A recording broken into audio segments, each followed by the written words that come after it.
One, wanna say good night lang. Sleep peacefully.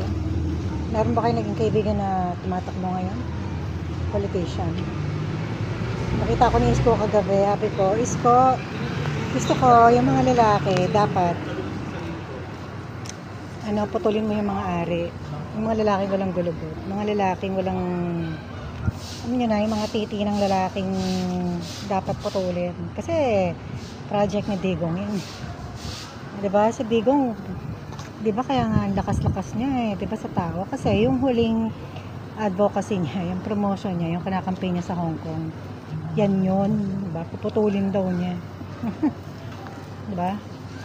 Kasi daw, kailangan daw ng mga babae ng batas na yan. Yung batas na puputulin talaga. Dapat hindi joke.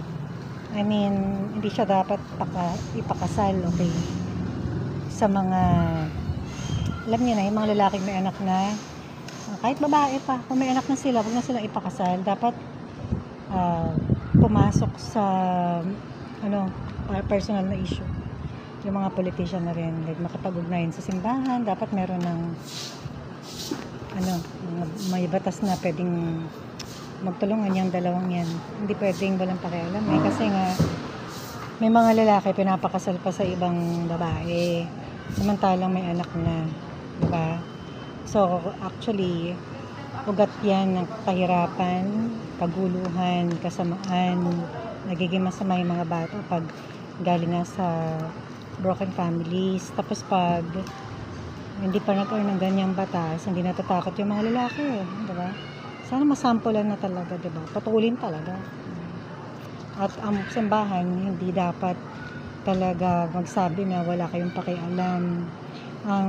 Sa totoo lang, nakikialam naman talaga yung politicians, diba? Sa Europe, yung masasamang judgments doon, diba sila nagdidikta sa Vatican?